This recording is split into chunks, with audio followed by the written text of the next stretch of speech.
It's different now. I mean, we still hang out all the time like before. But now when no one else is around... Well, you know. So you could say we're dating. But it's secret. Secret dating? I don't know. I mean, I guess that's the real difference. Now when we get off the phone, or go home for the night, or it's just quiet and we're alone, we say I love you.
I'm so stupid sometimes.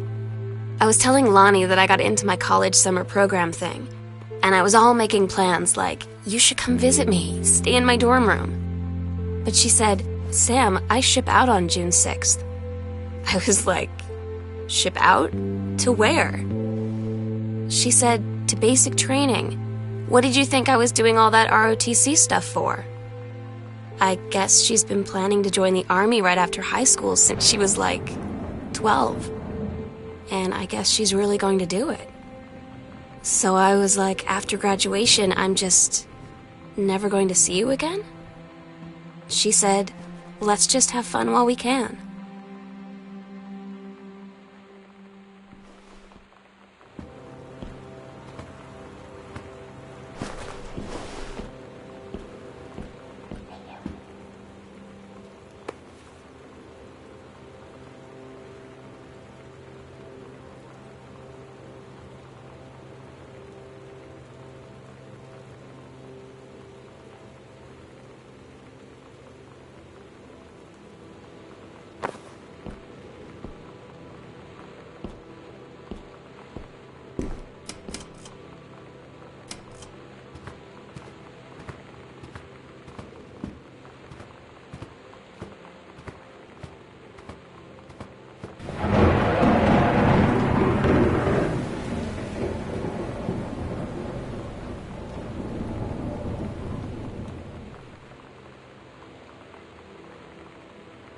They tell you to stick with the group on field trips, Katie. There's a reason for that. Lonnie and I snuck off on the side paths at Multnomah Falls and got a little lost. Okay, a lot lost. Like, for hours. Right before the bus left, we found a trail and came running down the path, soaked and covered in mud, shouting for the bus not to leave. The school called home. Mom and Dad said, "You didn't get into trouble like this before you met that Lonnie girl." But I don't think they know about us. The kids at school, though, I'm really afraid that's a whole other story. Stick with the group, Katie. Stick with the group.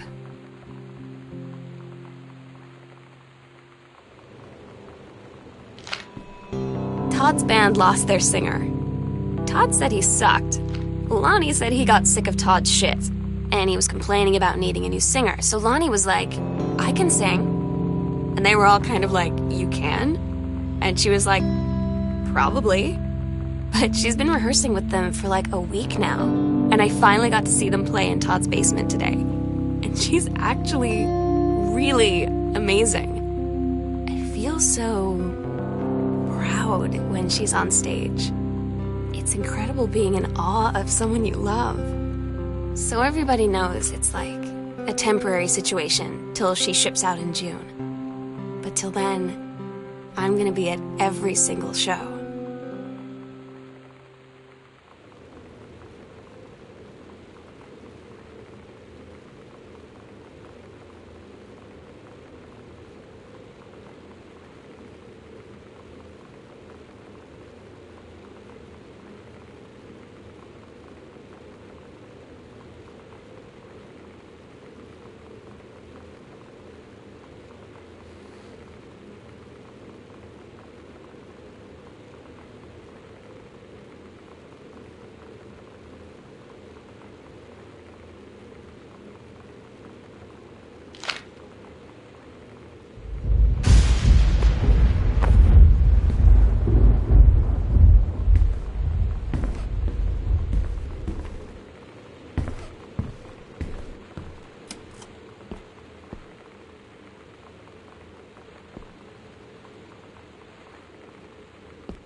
I don't get Lonnie sometimes. Like, her band, and our zine, and her hair, and everything are all anti-authority. But I watch her in JROTC, and she's doing drills in perfect formation, following orders, no question. And there's all this stuff in the news about don't ask, don't tell. Like, she's going to join the army and then have to lie about who she is. She said they don't need to know what they don't need to know. Like it was no big deal. This from the girl who trashed her locker to, like, defend my honor. I've learned when to stop arguing, though. I don't think Lonnie even gets Lonnie sometimes.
had an interesting talk with Mom and Dad tonight. One you were never gonna need to have. I mean, you've known, right? I've known. I've known since, like, She-Ra. Mom and Dad didn't, I guess. But they saw the zine and the stuff on the locker, and they were like, is there something we should know about you and Lonnie? And so here's the thing. I was prepared for them to be mad, or disappointed, or start crying, or something. But they were just in denial. You're too young to know what you want. You and Lonnie are just good friends. You just haven't met the right boy. It's a phase. That's what I didn't see coming. That they wouldn't even respect me enough to believe me. Well, joke's on them, 'cause they're in for one very long phase.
agreed our last night together would be our happiest ever, and we'd forget tomorrow was going to come at all. It worked for a while. We had a good time seeing Oscar off, then ran up to the attic to look through our photos, to find one for Lonnie to take with her. And looking at them, I realized they were all in the past, and there wouldn't be any more. And I didn't know what I was going to do. And I cried, and she held me.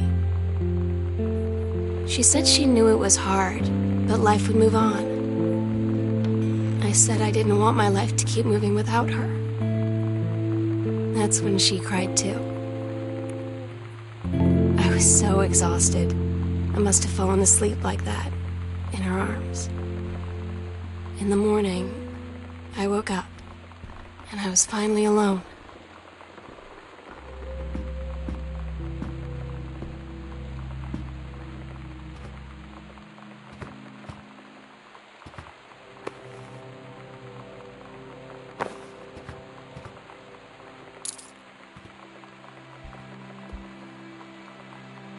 The sunset light in this house is the saddest thing I've ever seen. I just want to sleep. When I'm in the attic, it almost feels like Lonnie could still be here. She's just downstairs. I'm just waiting to hear her pull down the hatch and come running up. Maybe I'll go up to the attic and wait.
Oh my God. Katie, I fell asleep in the attic, in Lonnie and my old spot, and I missed the first 2 calls. I just barely caught the third one before the machine got it. And it was Lonnie, on a payphone. She'd been on the bus to Basic, and she said she couldn't think of anything but me and us, and that she couldn't go through with it, with the Army and being apart and all of it. And so she got off the bus in Salem. She said, "Sam, I want you to pack up everything you can and get in your car and come find me. And let's just drive until we find somewhere for us." And she asked me if I could do that. And I said yes. Yes.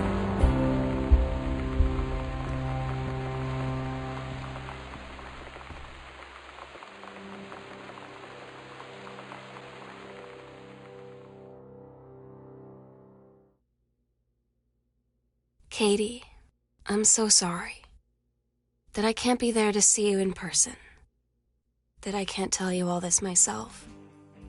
But I hope as you read this journal and you think back, that you'll understand why I had to do what I did, and that you won't be sad, and you won't hate me, and you'll just know that I am where I need to be.